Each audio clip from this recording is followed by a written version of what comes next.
Well, good afternoon, everyone, and thank you for joining AIDR for our inaugural Knowledge Networking event. My name is Amanda Leck, and I'm the Executive Director here at the Australian Institute for Disaster Resilience.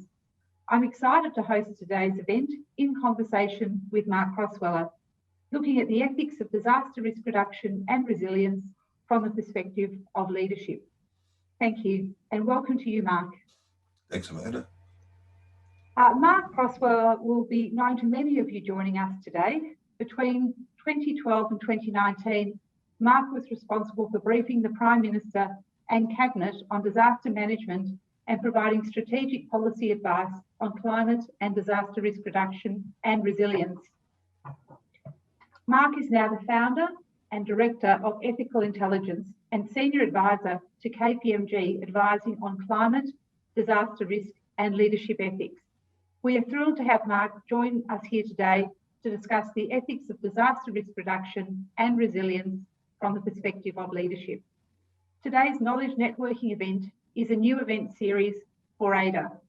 We are aiming to provide you, our audience, with an opportunity to hear from leading thinkers at the forefront of disaster risk reduction and resilience. The event will include a conversational element that provides an opportunity for you to come together, make new connections and build and grow your own networks and have some really interesting discussions, we hope. I'd like to start with an acknowledgement of country. I wish to start by acknowledging that I'm hosting this event from the lands of the Wurundjeri people of the Kulin Nation. I also acknowledge the traditional custodians of the various lands on which you all join us from today and the Aboriginal and Torres Strait Islander people participating in this event. I also pay my respects to elders past, present and emerging, and celebrate the diversity of Aboriginal peoples and their ongoing cultures and connections to the lands and waters across Australia. Before we get started with Mark's presentation, there are just a few housekeeping matters I need to cover off on. So this is slightly different to AIDR's other webinars, if you have joined us for those. We want you to be able to engage with each other and our speaker throughout the session by making use of the chat window, but also through small group conversations. There will be 4 parts to today. So firstly, Mark will present to us on his PhD research. Then there'll be a short conversation between Mark and myself, and then we'll invite you to post questions and we'll have a Q&A session with Mark, with everyone online, and then we'll be putting you into breakout sessions or breakout rooms through the wonders of technology on Zoom, and you will find yourself with a number of colleagues with whom you can engage and network and hopefully build your own connections. You will be able to turn your camera and microphone on throughout today's event. However, we do ask that you remain on mute unless you're asking a question or when you go into the breakout sessions. Following Mark's presentation, I will have a couple of questions for him, and then it will be over to you for your questions.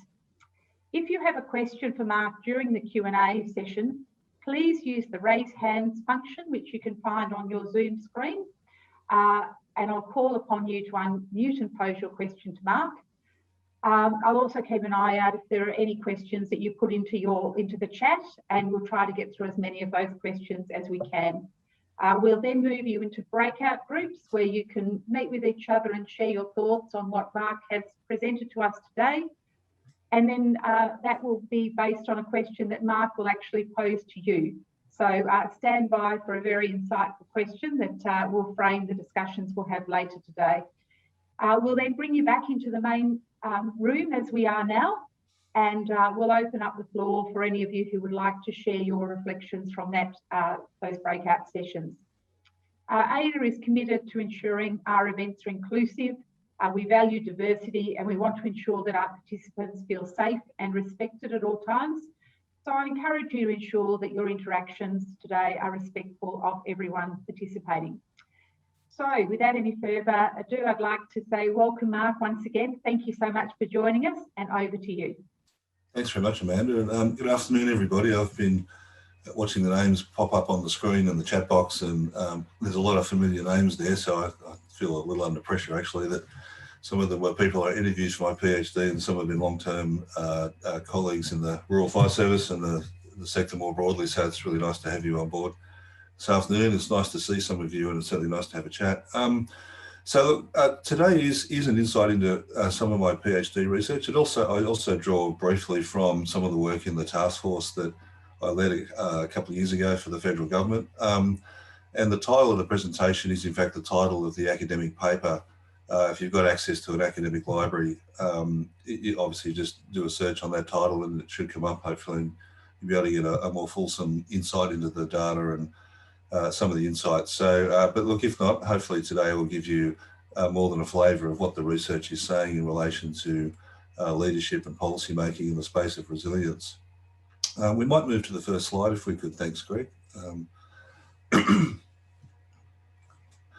Excellent. So I'm not sure. Hopefully you can see that okay. It's a little bit sketchy on my screen, but look, I've said for many years, and I think it becomes more accurate, I think, as I continue to do research and talk to other researchers in the space of resilience, that the greatest measure of success for anyone working in institutional life, public or private, volunteer NGO, or anywhere else for that matter, is the upholding of public trust and confidence throughout the processes of risk reduction, resilience, response, relief, and recovery.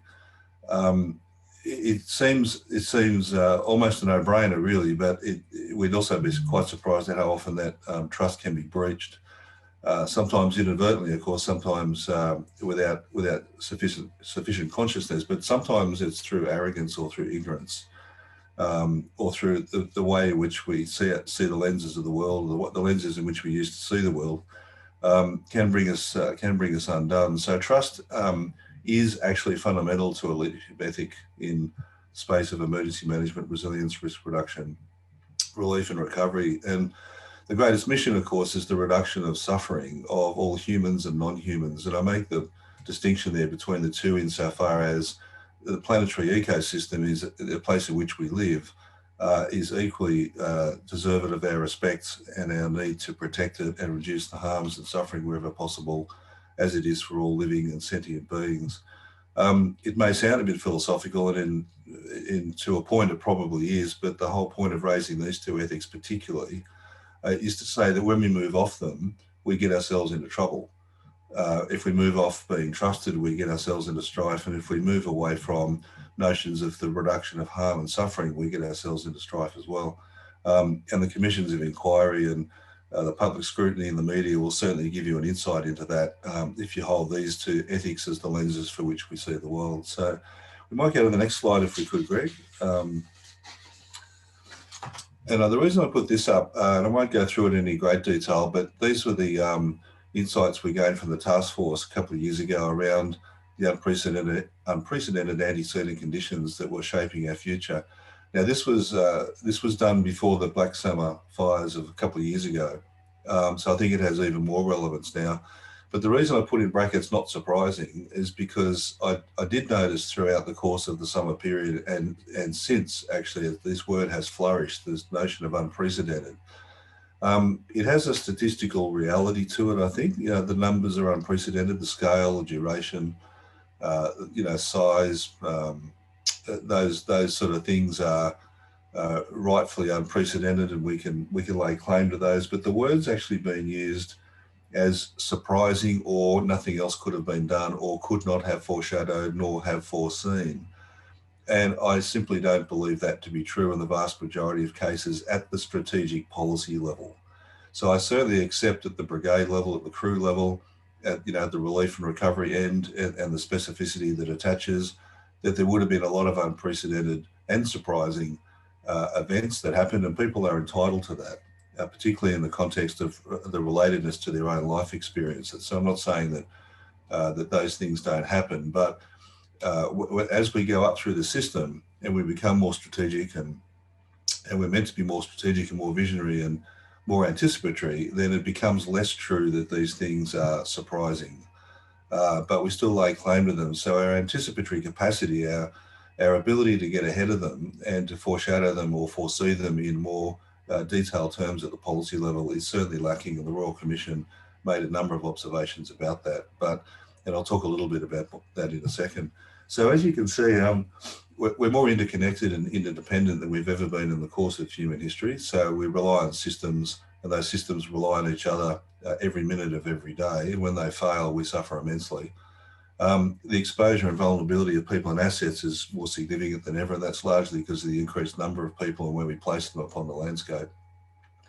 It's certainly more longer term and more complex. The cost of disasters is growing. And I think importantly, which is the upside, is that there's significant momentum now growing, particularly in the banking, insurance and finance sector, to acknowledge climate risk as a material risk that needs addressing. So these things are now helping to shape the policy world. They will only intensify, all of them will intensify over time. What we saw in Black Summer was simply the start of a trajectory, not the start of a new normal. It's not a new normal. We shouldn't normalise to it. We should take it as a signal of a very slippery slope. So Greg, if we go to the next slide, really quickly want to touch on this, that, and I think it's true to say, well, I think it's true, I know it's true to say this, that severe to catastrophic events are inevitable in Australia, particularly flood, fire, cyclone, storm, even pandemic. Where and when is more problematic, a little trickier, of course, but not without some degree of anticipatory capability. So nature is very kind. She'll always tell us what she's about to do, but she won't ask. So in order to have a catastrophic fire season, we need a severe drought. We need some climate indicators to show that the drought will continue. We need hot, dry, windy weather, and when you know the score, you know the story. And all those things can be forecast, predicted with reasonable degrees of accuracy, albeit relatively short timeframes. But if we have a look in our history, our Indigenous history, our planetary history, we'll see these events unfolding throughout that course in time. And then we know that through science, that they're going to happen in the future. So we can confidently say that they're inevitable. And in most instances, they're not natural. And what I mean by that is that the events themselves will occur naturally, but whether they're a disaster or not is a matter for us. So it really is the extent to which we absorb these forces into our societies, in our design, where and how we place ourselves upon the landscape, the extent to which we anticipate them, the extent to which we can be resilient to them or recover from them, is really what determines whether an event becomes a disaster or not. So the term natural disaster is a misnomer, and the literature is building in this space, particularly through sociology and anthropology and human geography, to suggest that there is much more that we can do, if we're willing, than we have previously thought about. And so we need to reduce some of these impacts because of the intensities of the forces of nature that we're now dealing with. And the last point I want to make here, which sort of leads us into the conversation, is that disaster risk is more than understanding hazard. And I know most people accept that. Risk is a combination of hazard, exposure and vulnerability, but we still have a propensity to chase the hazard. We still have a propensity to try and reduce its effects, particularly in the fire space. Hazard reduction is still a significant issue, and it needs to be. It's a worthy pursuit, but not a worthy pursuit at the exclusion of reducing exposure and particularly reducing vulnerability, which is really the heart of what I want to talk about today. So we might go to the next slide. Thanks, Greg, if I could. Thanks very much. So what do we know about vulnerability? Well, I'm just going to move you all to the left of my screen so I can read that. Vulnerability can be defined as the susceptibility to harm and suffering, so the susceptibility to be harmed and the inability to cope and adapt. But it's also the basis of relatedness and relationships. And the precarious nature of vulnerability, so the susceptibility to be harmed, is a human and a non-human condition. There's not a human or non-human element in this planetary ecosystem that is not vulnerable at some point in time to a force of nature, to an act of humanity, and so on and so forth. So harm is a fact of life, of living in this planetary ecosystem. The reason I raise it is that there's a lot of denial about that very issue. And our obligation with vulnerability is, of course, to minimise it or manage it wherever it happens, because the role, I go back to that ethic of the reduction of harm and suffering. That is the ethos of the sector. We should pursue that with great rigour at all costs, really, to make sure that as much harm is taken out of the system as possible. but we ought not disavow or deny it, because it's the denial and the disavowal that allows it to flourish, that actually allows it to perpetuate unchecked and unguarded. And it's an uncomfortable word. It's certainly an uncomfortable word for governments, for big business, for many people. For individuals, they find the word very uncomfortable, and we move off it very quickly. When I did a word count of the various Australian resilience strategies, I think there was one particular state that had used the word resilience 400 times in their documentation and used the word vulnerability 5 times. And so vulnerability was hardly mentioned at all, and the rest of the document was all about resilience. And I know we have a strengths-based approach to resilience, but the point I'm trying to make is that if we don't actually understand why it is we're trying to be resilient, and if we don't give sufficient acknowledgement to the production of harm in our systems and our societies, then we end up just making resilient people resilient because they've got sufficient capacity and agency to do the things we want to do. But increasingly, there are numbers of people, scores of people who can't actually meet that standard, which is what I want to talk about today. So if we can't see vulnerability, if we deny it and disavow it, if we don't understand it, the propensity to be harmed or to suffer, if we don't see it in our own lives, and therefore we can't see it in the lives of others. And if we can't see it in the lives of others, how is that shaping the way we're advising on public policy? Or how are we making institutional decisions? How are we allocating our resources? How are we prioritising if we're blind to the vulnerability of many aspects of our societies? And I don't put everybody in a single category here, because there are people doing some really good work in this space, and I interview them for my PhD, and it comes out in the richness of the data. But there is certainly an element, a strong element within the cohort that I interviewed that has very little understanding of what it means to be vulnerable. And their perspectives on vulnerability are quite interesting as well. So we might go to the next slide if we could. Thanks, Greg. And I'll touch on this one very quickly. It's a heuristic that was published in my first academic paper for my PhD a couple of years ago. Just to really take you through the logic, take you quickly through the logic. On the left-hand side, you can see level of consequence. Across the bottom, you can see basically an intensity scale. And to the right, you can see a scale of risk treatment effectiveness. And the right-hand side is inversely proportional to the left. So just to be very quick about it, you can see the yellow bar there. So the yellow bar is our capacity to treat risk. That can be helicopters, flood boats, fire trucks, legislation, policy, training, whatever it is that we invested in order to treat risk is encapsulated in that yellow bar.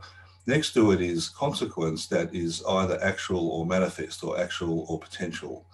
And so the logic is quite simply this, that if there was no risk treatment effectiveness, so if we weren't treating risk, then when we have an event, say a low to moderate event, then we'd have the full manifestation of both its potential and its actual consequence. So we would have a full experience of the intensity of that event at that particular scale. But because we treat risk, we tend to get rid of most of that consequence, and it sits only as potential, so it never gets a chance to manifest because we've done something about that force, we've done something about that potential impact. But interestingly, you'll see that even at low to moderate levels, we still have impact, we still have consequences, and within that consequence, some of it is just simply unavoidable, but much of it is avoidable with different policy settings. And some of that consequence is life-threatening, and sometimes it is actually the taking of life. So even at those low intensities, we lose things that are valuable to us. As you move across the scale, we get to the middle bit and the rules change. That's where we're level pegging, so our capability is level pegging with the intensity of the event. And two things will happen. Commissioners have said this for a number of years. We're stretched to our limits and we dodged a bullet. So we've got nothing left in the tank, essentially, and we've dodged a bullet. We know there's worse. We know things could get worse. Well, if we move across the scale, absolutely things get worse. And I need to update some of the events on the heuristic, but you can see that the actual consequence goes up essentially exponentially. But you can also see that the capability drops off. And we know this because in severe to catastrophic fire weather, for example, we can't fly helicopters, we can't put crews onto the fire ground to the extent to which we would like to, and essentially the fire goes wherever it wants to go whilst ever there's enough fuel available and the weather conditions prevail. So our capability to treat risk actually falls away at the very time we need as much of it as possible because of the intensification of the event and the consequence that manifests. That's a big public policy question as to how do we close that gap? How do we bring down the consequence and how do we uplift the capability? And resilience has a lot to say about that, and resilience policy has a lot to say about it. So we might go to the next slide if we could. Thanks, Greg. So this is the cohort of leaders that I interviewed. I'll move very quickly past this, but you can see it was in Australia, New Zealand and the United States at the political, operational, administrative levels. And they were frontline senior institutional leaders and key informants. So it's quite a matrix of leaders. They're men and women, about 2/3 male, 1/3 female, and a reasonable distribution across 3 countries, across a number of tiers of structure and function. So we'll go to the next slide if we could. Okay, so how did leaders view themselves in the context of vulnerability? Well, it was really interesting that 74% of them actually did see themselves as vulnerable, which was great. And many more of them actually showed their vulnerability at work, but it was in fact conditional on a range of factors, and probably sensibly so for much of the response. Some of it was a little guarded, but it was good to see that leaders were prepared, at least in their own minds, to show their vulnerability, see themselves as being vulnerable, and to show it at work. But whether it was seen as a strength or not is where it flipped over. And it flipped over to this notion of it's seen as more as a weakness. There was a lot of denial was witnessed, and there was an enormous amount of overconfidence and arrogance that was going on inside of culture. And those things are, of course, clearly concerning. You'll see at the bottom there, I've got communitarian and individualistic. I just need to quickly touch on that. So when we talk about communitarian, it's essentially a political philosophy or political ideology. It's a governance structure or a structure of politics and power that shares problems and solutions and resources and equities in order to find solutions for the benefit of community. So it's not fully collectivist, and it's certainly not communist. So it's not a socialist view. It has social aspects to it, of course, but it is a society or a construct or a framing where both the problem definition and the solution definition are negotiated, and notions of shared value are negotiated and discovered. And then pathways to solution are jointly solved in a participative and democratic way.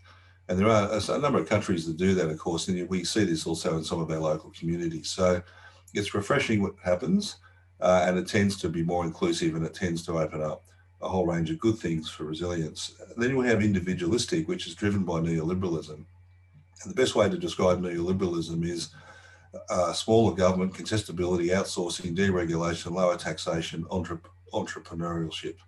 In other words, highly individualized. And governments get out of the way, and you can pursue your liberties and freedoms to the fullest extent possible with little, if any, government intervention or control, which isn't actually what happens, by the way. Those controls are still very much there, but we're just given the perception that they're not. But what happens is our systems become degraded, our institutions become degraded, and our capacity to provide structural, social and economic support falls away. And this has been going on since the mid-80s.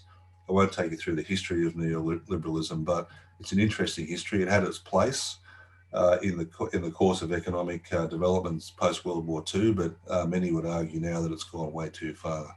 So I might reflect on it again as we move through the next couple of slides.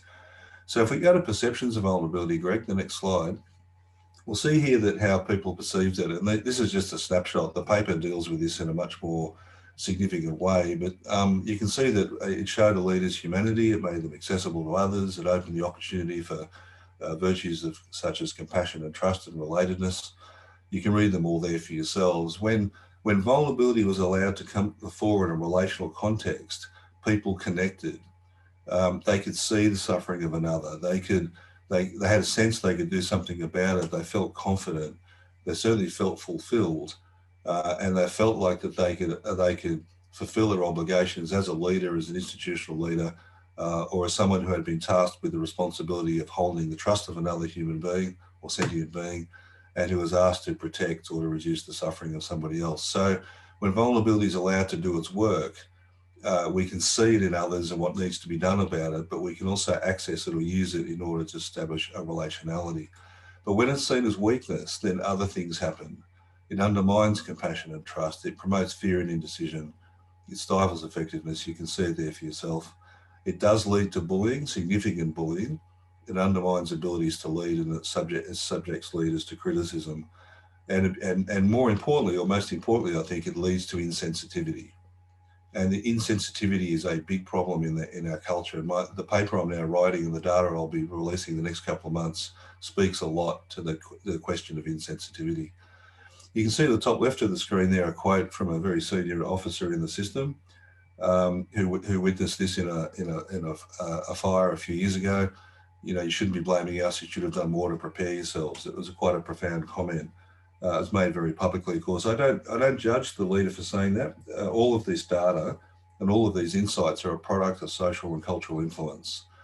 They're not dispersions on individual character. And I really need to stress that we are all influenced socially and culturally by the discourses for which we operate within.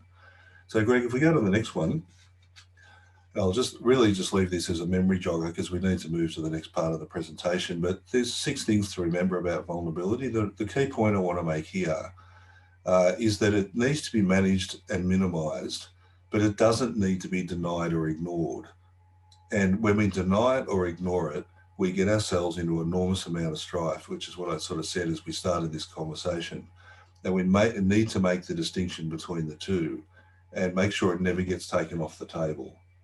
The minute it does, it all collapses behind us. Let's go to the next slide. So the Royal Commission made some observations about this in the context of resilience and this notion of where does the responsibility sit. And you can see there that the recommendations need to be implemented in order to make sure that responsibilities are appropriately shared. And if they're not implemented, then the risk will shift to others. That risk shifting to others is essentially the individuals. It shifts back onto the citizen. And that already in our resilience policy discourse is happening anyway.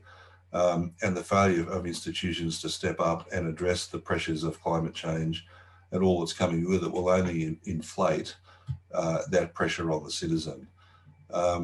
So it was a really interesting insight from the Commission. Of course, it came to its own conclusions after much evidence was presented, but I thought it was a very powerful insight. If we go to the next slide, here's some definitions. The IPCC definition for resilience. There are many definitions of resilience, as you would well know, over 200 of them actually in the literature. I think the IPCC definition is a very good one, so I just use it as a case in point. The intention of resilience, and it's picked up in the Australian Disaster Resilience Index, is this notion of adaptability, anticipatory learning and innovation are key ingredients for the reduction of vulnerability and the increasing of adaptive capacity.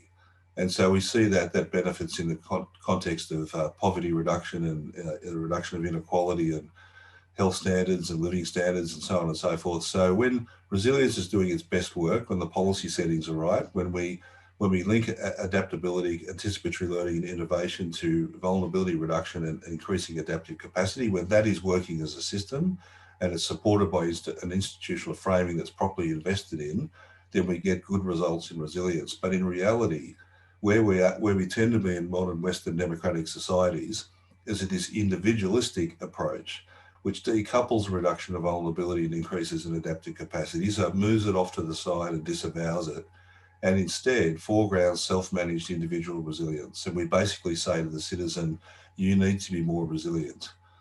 And you may not be surprised, but I was quite surprised at how often that attitude of citizens need to be more resilient turned up without the predicates or without the linkage to institutional needs to step up and to provide adequate support where it's appropriate to do so. So we picked up the discourse about individuals, we haven't picked up the discourse about improved institutional support. So if we go to the next slide, here's an example of some policy tensions. So the orange boxes are the more individualistic policy approaches, and then the, oops, we've gone one too far. Could we just go back one, Greg, if we could? Okay, thanks very much. So, and the blue side, of course, is the more communitarian view of the world. So let's just take the first one really quickly. You know, we need as many people as possible to exercise agency to the fullest extent for which they are able and be given the opportunity to do that. So We need certain social, structural and economic settings in society to give people that chance to exercise agency should they choose to do so. Now, some people still choose not to do it, of course, and we know that. We've seen that plenty of times where people had ample opportunity to look after themselves and have the capacity to do it and still don't do it. Unfortunately, that's part of the downside of a modern, free, liberal, democratic society, but nonetheless. But increasingly, what we say to people is you're expected to exercise agency irrespective of whether you actually can or not. And many people are blind to the fact that people cannot exercise agency to the extent at which we are setting standards for, because of structural, social, economic and other conditions, health conditions, that are in many respects are no fault or little fault of their own. If I take another example of access to free and full information versus possessing situational awareness, I know for a fact, because I've been part of the system for many years, that institutions do not have free and full information or full situational awareness of what's unfolding at any point in time for a whole host of institutional constraining reasons. So if they don't have it, how on earth can a citizen have it? But we still ask citizens to be fully situationally aware. We ask them to prepare well in advance in self-interest, but we do hold them to be accountable for their own misfortunes in our discourse. And we do encourage them, or we insist that they should insure or fund their own recovery through insurance or other means. So you can get a sense of the flavour of the discourse and the policy settings and the tensions that exist in between. So if you're privileged, if you're entrepreneurial, if you're functioning well in a market economy or a market society, these things are probably not too difficult for you. And some people would even advocate for them and say, well, that's exactly what I think we should be doing because I can afford to do that. I have agency and I have all the things I need to be able to do it. But I make the point again that increasingly people cannot meet this standard. And there are a number of sort of philosophical and political reasons why that is in fact the case. So if we go to the transcript analysis, the last couple of slides, and then we'll go back for questions, Amanda. But in the transcript analysis, when I asked leaders, what they thought about these policy tensions and these expectations of resilience on citizens, it was a really interesting response. So the expectation to exercise agency was very prominent. It was significant. So there was definitely the expectation that people should exercise agency, that there was an assumption that they had it to start with, or that they could exercise it. Most people actually have agency, but they can't exercise it to the extent at which they are able to or would like to. Fortunately, they did say that it was reasonable to expect assistance. So I thought that was refreshing. There was quite a bit of evidence to show that when citizens who were demonstrating resilience, who are taking the advice and doing what we'd asked them to do to the fullest extent to which they were able, found themselves moving from being resilient to being vulnerable. So the circumstances that they were surrounded by put them in a highly vulnerable position. But they had actually done what we'd asked them to do to the extent to which they could. They then turned to the institutions and asked for assistance. And I was quite surprised to see in the transcript evidence from the witness statements in the inquiries how often the institutions said, no, you cannot have assistance. And some of that retort was quite aggressive and quite arrogant. It was interesting to read, disappointing sometimes actually, that the circumstances that the person found themselves in were largely no fault of their own, and that we weren't listening to their circumstance, and we were judging them for getting themselves into trouble on the basis that they shouldn't have got themselves into trouble because they should have been more resilient. But if you looked at the surrounding circumstances of the witness statement, you'd say, well, hang on a minute, they were acting reasonably. And they asked for assistance and we still say, no, you can't have it. So there's a problem there, I think, in terms of how we're looking at the world of resilience, in some quarters at least, and what we might want to do about it. But you can see from the evidence there that we're still biased on the individualistic side. It is balanced up by communitarian insight, but fundamentally we're still pursuing an individualistic view of resilience. So if we go to the next slide, which is the second last one of this presentation, I asked them the question, I said, look, what if, with the socioeconomic circumstances and the polarisation of wealth and resource in the increasing populations, is it reasonable to expect all citizens to be resilient to natural hazards influenced by climate change? And 59% of leaders said, look, no, it's actually unreasonable to expect citizens to be resilient in that circumstance. So that wasn't a bad answer, a bad result. I thought, well, fair enough, that's sort of on the right side of the equation. But when then I said to them, well, what about unknown hazards? And they said, oh no, definitely the citizens. So it flipped over to 58.62%, said no, actually citizens should be more responsible for their resilience in that circumstance. And then I said, well, what about climate change? And it went up to 72.46%. So the more I pushed them on those factors that are beyond the control of an institution, the more that they said that that was the problem for the citizen, not a problem for the institution. And again, that's a discourse that we picked up over the years, that we continue to put pressure on the citizen to step up and to pick up the gap in capability, if you like, which I showed in that heuristic a couple of minutes ago. So how does this look in practical terms? This is the last slide of the presentation. This is an example of basically a poorly located development, North Wagga in New South Wales. If we can just go to that slide, Greg, that'd be good. Thanks very much. You can see there, you can see the picture of an entire village underwater. And if you just go to the third paragraph of the media statement there, it says Wagga Wagga Mayor Greg Conkey. You can read it for yourself. But essentially he said, and this was a couple of years ago, people of North Wagga live on a floodplain. Where they bought those properties, they realised it was on a floodplain and they had limited protection over there. The article went on to say that they shouldn't be living there. Why did they buy there? They should know better. This is exactly the sort of attitude I think I'm talking about, that the citizen didn't approve the development for starters. That was approved by an institutional authority. Point number one. Point number two, it's a low socioeconomic area, so their choice to live elsewhere is fairly limited. Point number three, their ability to trade out of that location is almost non-existent, because the property values have probably decreased because of the increased flooding potential, and the increased flooding potential has occurred because the climate has changed. And so they're structurally and economically and socially locked into a set of circumstances that they can't trade out of. And yet we still say to people who live in these locations, by the way, you need to be resilient. And how can you be resilient in such a set of circumstances? So it's just one anecdotal example. So Amanda and team, colleagues online, we do good work in resilience.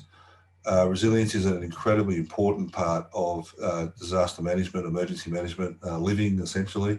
But we have a pervasive discourse in our system, in our leadership, in our organisations, which is significantly biasing the obligation to the individual, and the institutions are largely getting left off the hook. And I'll finish by saying this, that if you want any evidence of that, then just look at the thematics of the Royal Commission or the New South Wales inquiry or the South Australian inquiry, and you'll notice that they are all about institutional deficiencies. There's nothing to do with the fire or the flood, the water, the heat, the smoke, whatever. It has all to do with our capacity as institutions to position and prepare for. And commissions are good in that they show where the deficiencies and the learning is. But I'm also reminded that before the Royal Commission, many people said, we don't need a Royal Commission because we know what the problems are. Well, guess what? We probably do, but what have we done about them? And so the Royal Commission did bookend the problems, and it did it very proficiently, I think, and it's unambiguous as to where we need to head. But the question has to be asked, why do we continue to go through the same set of lessons after every disaster and not seem to make much progress? So I'm going to pull it up there, Amanda, because hopefully we've got a little bit of thought going on there and a little bit of insight. And as it's all academic, it's contestable, of course, and open for discussion. So thank you, Mark. A very insightful presentation, and thank you for sharing it with everyone online today.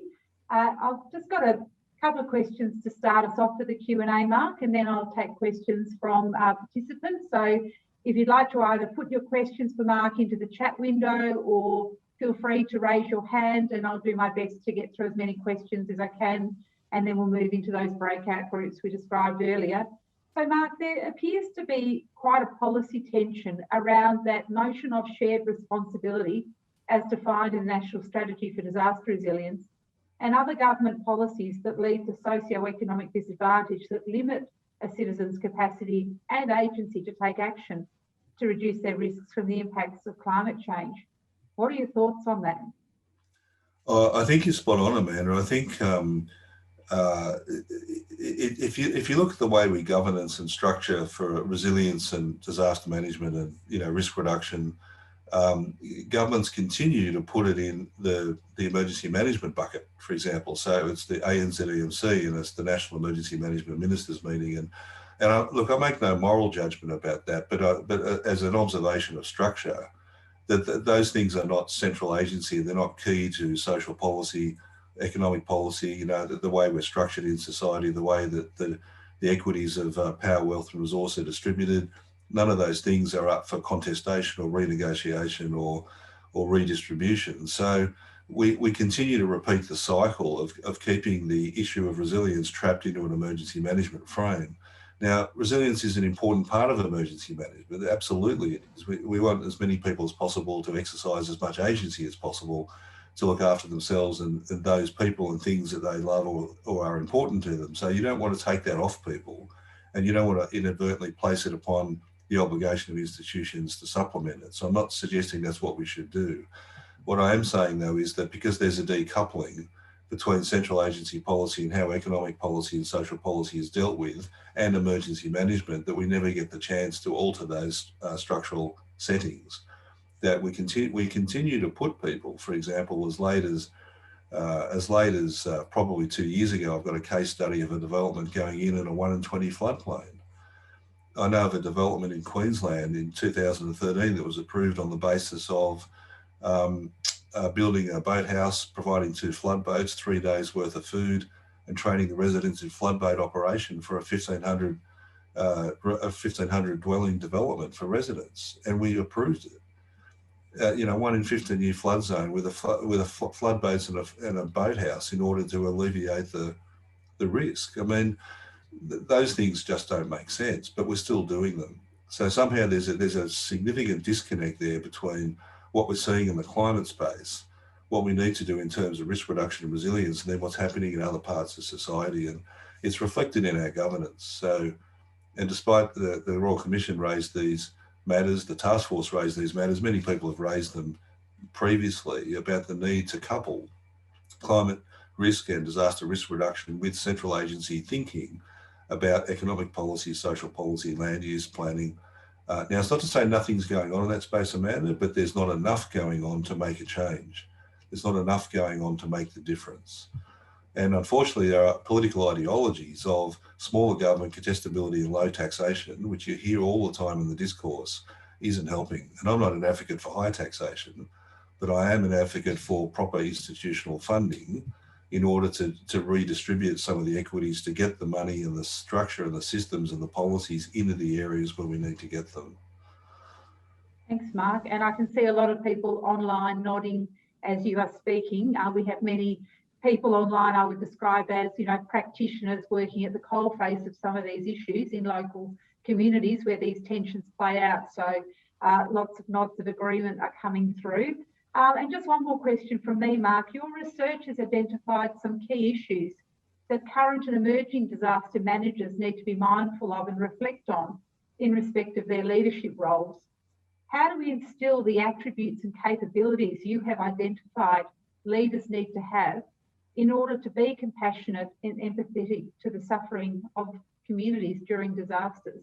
Yeah, certainly, man. It's a good question. And look, the paper I'm currently about to publish will answer that more significantly. But to give you an insight, I think that really we've got to revisit this notion of what it means to be vulnerable, what it means to be exposed, or the susceptibility to harm as the basis of relationality.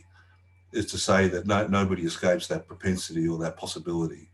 I mean, even the notion of trust. Why do we trust people? Because we don't want harm to come our way. So we trust in their competence and their capability and their integrity in order to negate or minimise something that we otherwise can't do ourselves. So it always comes back to, ethics always comes back to the reduction of harm. It always comes back to how do we keep each other safe. So when we disavow or deny our own vulnerability or that of others, we're already on the wrong foot. And it sets us up for a pathway of insensitivity, insufficiency, compliance, defensiveness.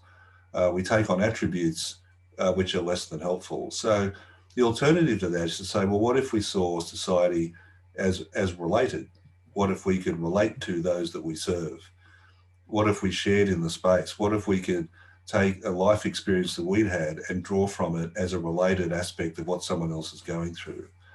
And if we teach people about how to do that, how to make that connection through a relatedness of vulnerability and a relatedness of even of adversity, then I think we start to change the way we see the world, and we start to change the way we lead in this space, because there's a lot of arrogance, Amanda, and there's a lot of ignorance and hubris.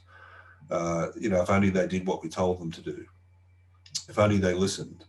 Now, it's not unilateral, but it's there, and it's too much of it. There is too much of that in the system, and it comes from fear. It comes from disavowing vulnerability. So I think we should, go back in and have another look at what it means to be human in the context of leadership, and how much closer we are to the citizens we're asked to protect than we think we are. And often we put an enormous gap between ourselves and the citizen, and that's the wrong thing to do.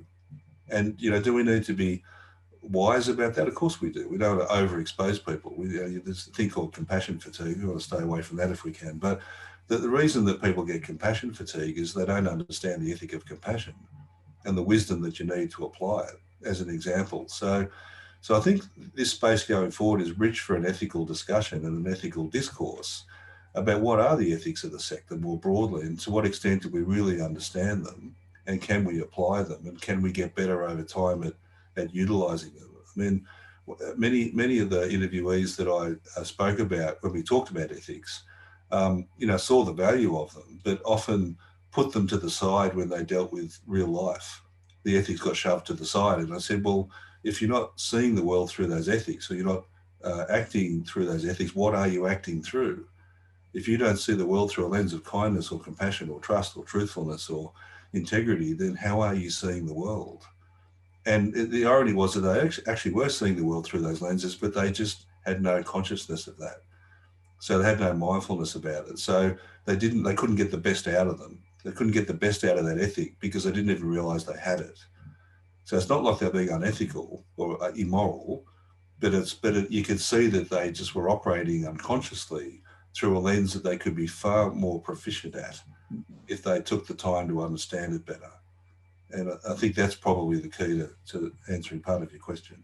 No, look, thank you, Mark. And I'm pleased to see that some people are starting to put some questions into the chat window.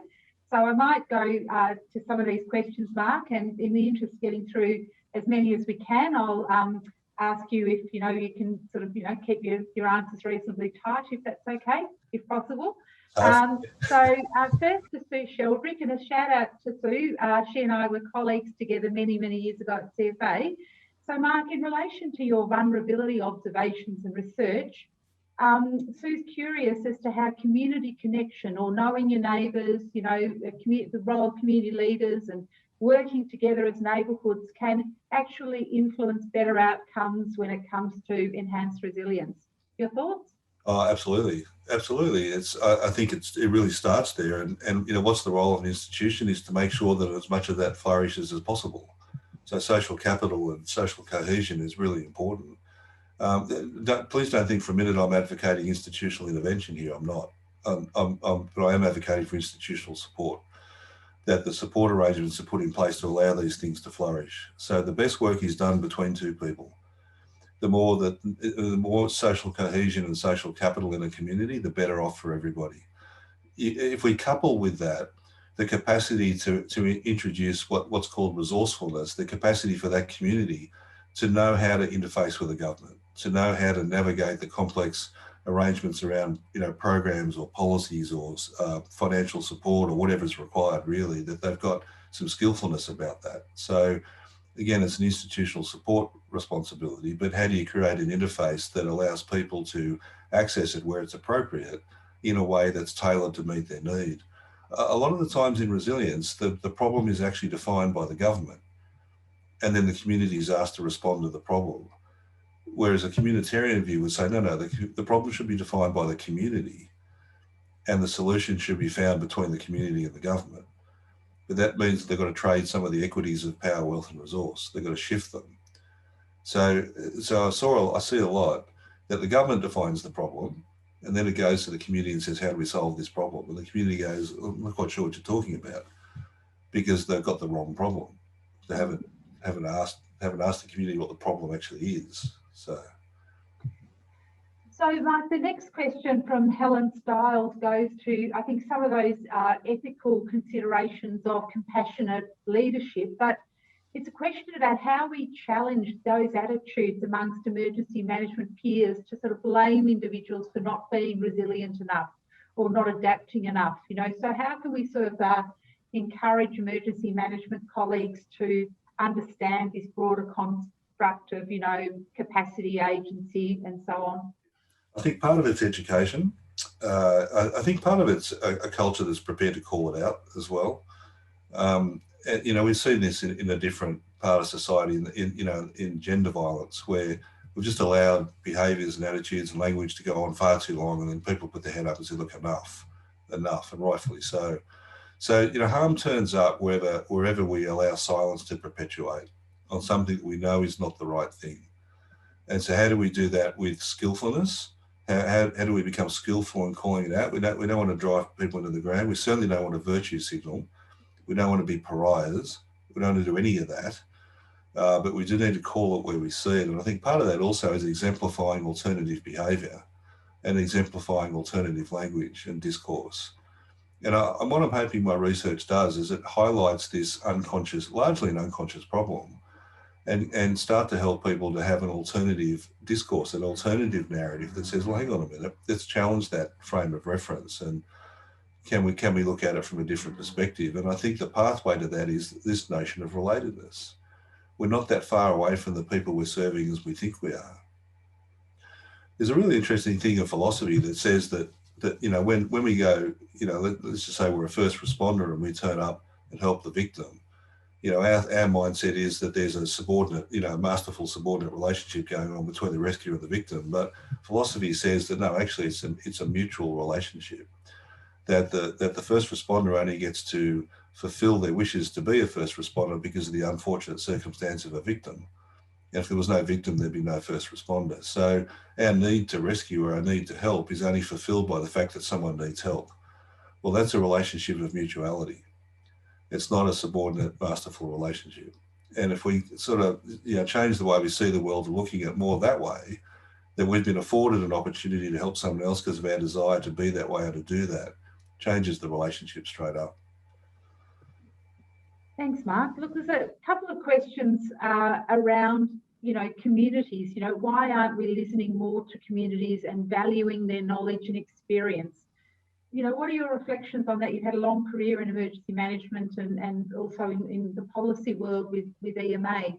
You know, do you think there is enough time and effort given to really listening to what communities are saying? So the short answer is no. So I hear the words all the time. I've been party to putting the words together through the task force and now in the private sector providing advice, and I see all the words and they're great. What I don't see is the redistribution of the equities of power, wealth and resource. So they're the things that lubricate society. They're the things that drive institutions and the relationship between institutions and citizens. And we're not trading the equities, particularly of power. So I mentioned before in neoliberalism, you're given the impression that you're free, that as long as you're entrepreneurial, you can participate in the market and the government will stay out of the way. What the government does not do, and it's not a Liberal Labor thing, it's much more philosophical than that. The governments don't hand over control. They don't hand power over. They hold on to the power. So the notion of, for example, of subsidiarity says that decisions should be made at the lowest possible level. But what doesn't follow the decision are the equities of power, wealth and resource. They don't go with the decision. So the decision goes down to the lowest possible level. The equities don't go with it. So we're going to be really cautious that when we hear about the need for more community involvement, which is absolutely true, and we need a more participative democracy in these spaces, we've got to have the equities that come with it to allow those things to actually happen. And they're not happening. They're just simply not happening, which is why I think we can't get out of the paradigm. It's why this notion of community resilience has such limitation, because those equities are not shifting at all. Yes, no, well, I mean, you know, some of us have been in this space for a long time, Mark, and we would agree with some of your sentiments there. Gillian Edwards asked, to what extent is ethics connected to society's tolerance for loss, which seems to be reducing to the point where no mistakes are tolerated? Yeah. And this goes to that whole issue of, community expectation on, emergency management agencies. Yeah, that's right. Absolutely. Good question, Julian. So I think, whilst ever failure is unacceptable, it will be inevitable, of course, because it's just part of the human condition to be fallible. But I think we run the risk of responding to the polarised public discourse. And I think there's a sensible centre that doesn't agree with any of it, that often doesn't speak or you can't hear it. But I think we should move. And the good thing about the sensible centre is that you can just get on with it because it's not polarising enough to be inflammatory. So politics will respond to the far left or the far right and the discourses that emerge. And they're usually politics of shame or politics of fear. But the sensible centre is where we need to operate. And the third policy pillar coming out of the IPCC is loss and damage. And so we've got mitigation and adaptation, which are big issues in climate. And now we're talking about the inevitability of loss. And really, we do need to go there because we are going to lose things. We're already losing things. We're losing a lot. The problem is we don't really know what, within the context of that loss, what is truly valuable. So the process is really, what's at risk of being lost. Within that context of what could be lost, what's valuable and who decides that, who decides what's valuable, what processes do you use to determine it. And then within that context of what's valuable, what's tradable and what's not tradable. What is it that's really important to us? That is a community question. It is not a government question. It should be government facilitated as a problem definition, but it's a community question as to what's the most valuable thing or things that we either want to preserve, protect, or restore and recover quickly. And we don't know those things, Amanda. Life, property, and the environment is the traditional pathway. Important. Life, we're not going to trade on life. We're just not going to do that. And nor should we. But you move off life and you get to property and environment, then that's rich for exploration about what's truly valuable. And there are little processes in place really that can guide governments on where the investment should go in that regard. When you see a disaster happen, everybody's trying to answer that question when things have been damaged. Oh, what's valuable? What did the community value? It's all burnt to the ground or full of water. And then they're asking the question, what's valuable? Well, with respect, why didn't we know that, profoundly beforehand? Why isn't that informing not only resilience, but relief and recovery planning and operations? Now, some communities have a good sense of this, and some agencies and institutions are doing some good work, but we're not past the tipping point yet. So there is some good things being done. This is not a blank sheet, but so much more needs to go into that world of the inevitability of loss, as much as uncomfortable as it is.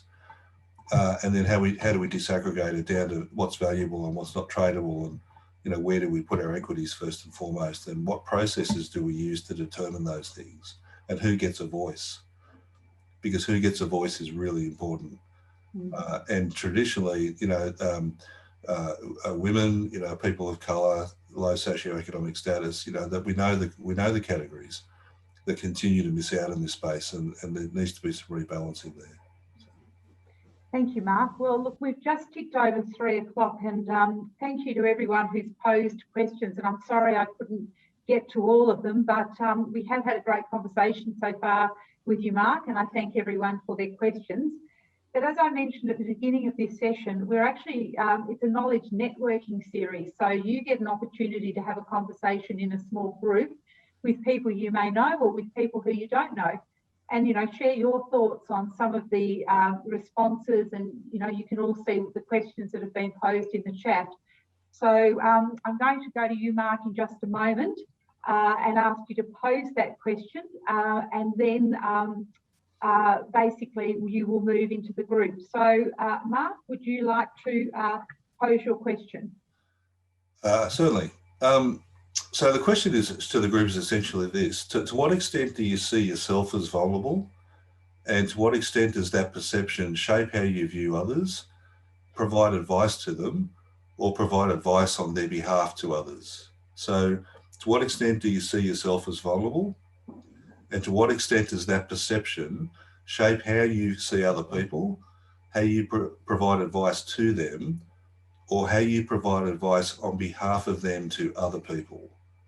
So there's a linkage between your own vulnerability and the vulnerability of another, and how that shapes the way you see the world, how it shapes what you say to them, and how it shapes what you say about them. And I'm just interested to know, and it's a reflective piece, you know, and it needs some brutal honesty there about to what extent do we really do that, and to what extent do our institutions encourage it or discourage it, or our environments encourage it or discourage it.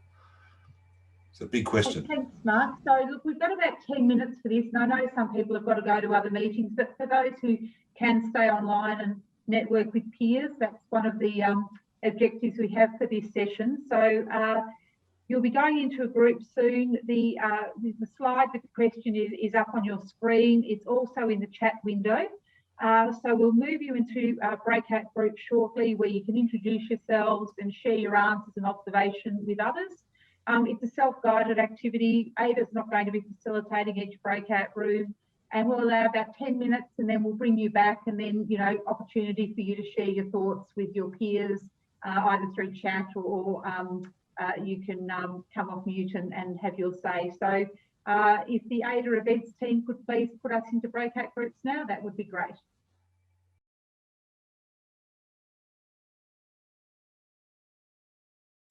Yeah. Well, Mark, I'm not sure about you, but we had a very interesting discussion in our group about, you know, vulnerability and resilience coexisting at the same time for the same person. And, you know, that challenge of labelling people as being vulnerable and, you know, taking that kind of deficit approach, and everyone having agency at some time to be able to. And one of our group, you know, I might call on Fiona. You had a great story to tell about the New South Wales floods. Fiona was up there assisting them. Fiona, did you want to just relate that to the group? Yeah, sure. It was just about our, like, agencies' perceptions on what people need and then being vulnerable. So after the floods have come through, we sent in these rapid recovery teams to help everybody clean up, and because we assume that's what they need. However, that's the one little bit of control that people still have about what they keep or whether or not they want to get cleaned up and so forth. But by us going in and assuming that they're vulnerable and they need that support, we were basically disempowering them. Yep. So would anyone else like to share from their own group? I'm valiantly trying to see if people have their hands up. It's a bit tricky with my screen view, but if you'd like to say something about your the discussion in your group, please either raise your hand or unmute yourself. And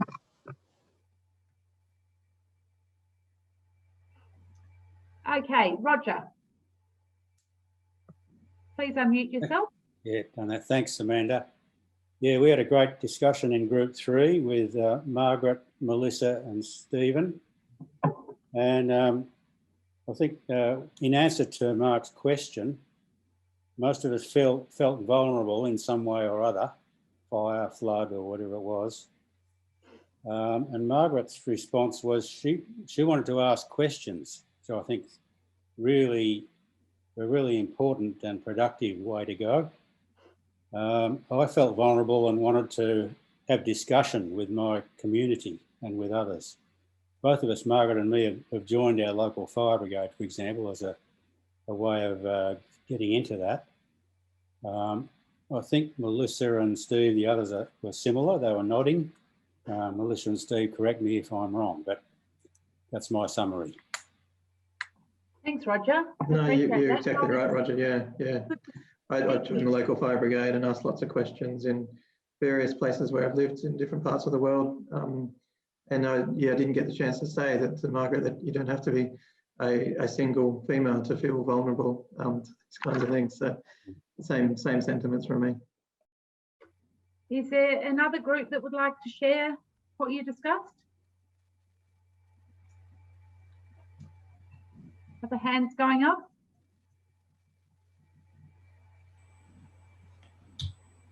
Can't see any other hands, but maybe they're up there. It's just difficult for me to see. Oh, okay, Margaret.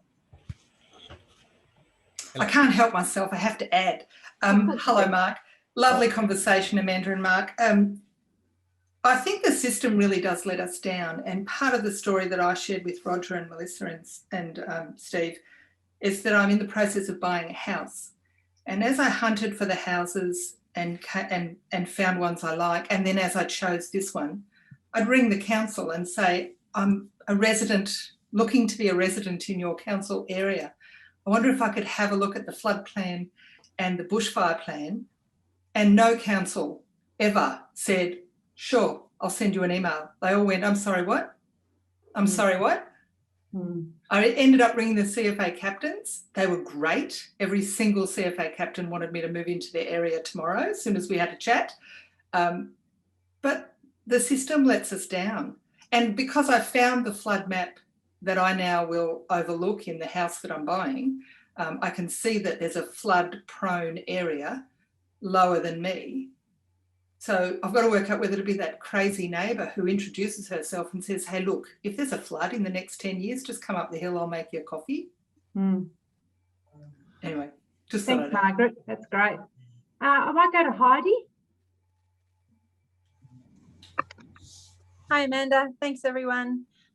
Just one of the themes that came out in our discussion was the planning and involvement that people were, and perspective of vulnerability that people were gaining from having elderly parents and working through the pandemic. So just having different perspectives over the course of our lives into vulnerability.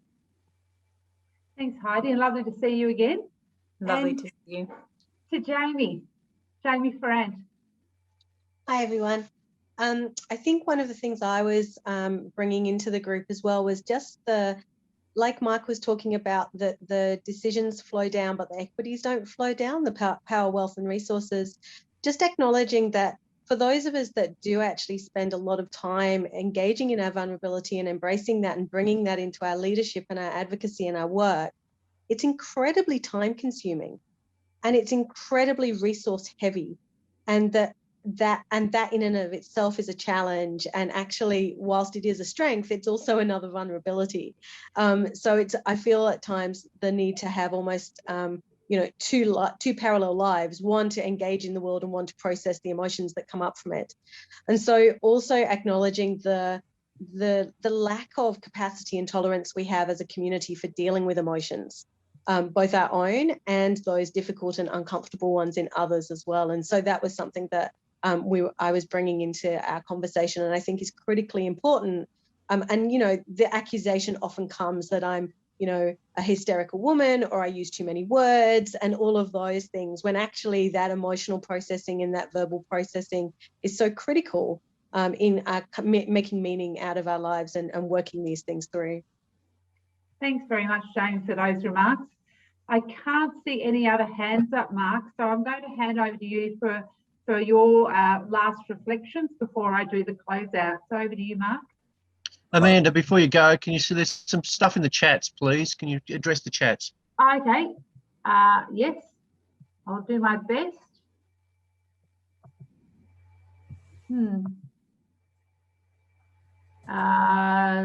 Well, there's some comments in the chats which everyone can read. I'm just trying to look for a question. Whoever spoke, can you say which question you were wanting to raise?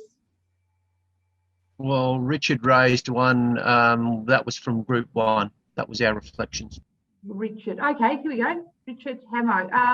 My personal reflection was that the transition to the DRR mitigation policy space from a hands-on role in correctional and community settings gave me an appreciation of just how vulnerable the already marginalised groups are when I realised how vulnerable I am on a broader scale. So thank you, Richard. Was there any others? I suppose I've assumed people can read the chat. So is there would anyone else like to make a comment? Probably that's the easiest thing to say. Any other hands up? I'd just like to say that when dodge bullets are raised, a lot of agencies don't have the budget. And so they literally just go, yep, but I can't see the bodies on the ground, so I've got to deal with everything that we haven't done for the last 10 years or last 30 years. And so it's a case of let's just go on a little bit further, and it feels like a political time. We're following in political, I can't think they're called periods. I'll call them that. Election cycles, and it's a real horror to see. We need to wait until 72 people burn in a fire in a tower before we look at something closely. That shouldn't be the cost. But that is the budgetary cost that government agencies work within. Thanks, Jordan. Thanks for your reflections on that. Okay, so to Mark, would you like to make some parting kind of reflections on today's session? Yeah, so thanks, Amanda. Look, I just want to thank everybody for joining us. It's been a really enjoyable experience, and it's a real privilege to present some research evidence to such an esteemed group of people.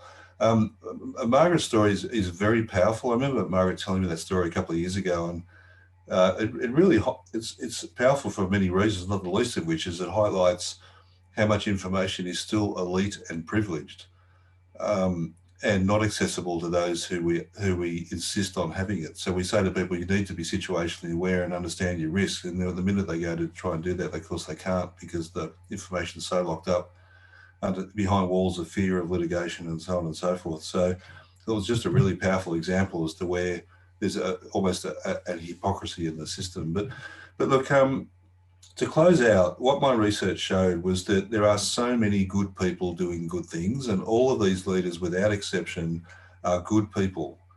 It was never an assessment of their character. It is, in every sense, an assessment of the social and cultural discourses which we operate within, which are largely unconscious, which we continue to perpetuate because we know no alternative, or we're not given the opportunity for an alternative.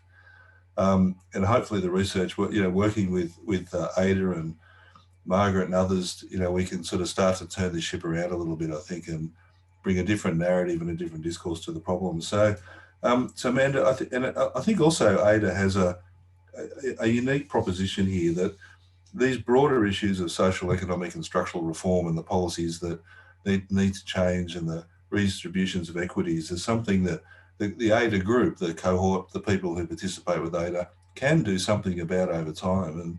And I think we need to have more of a narrative in this space as a representative group of people to say to governments, you need to look and you need to listen to where the root causes of some of these problems are. If you're serious about protecting community, if you're serious about liberating their capacity for agency, and if you want them to do the best they can in the most adverse of circumstance, there's more that you need to do. And it doesn't necessarily mean a whole lot more money. It probably does in some areas, but it may just mean a different attitude.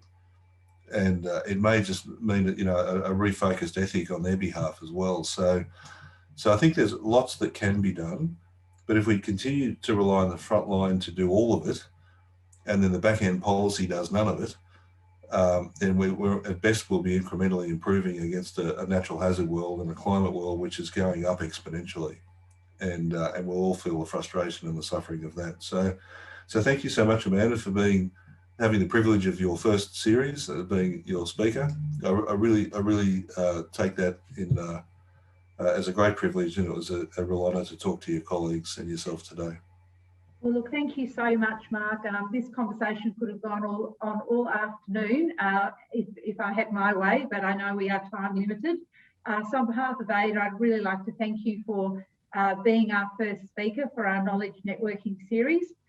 This has been recorded, or the main session's been recorded, and will be uploaded to the AIDR website in coming days.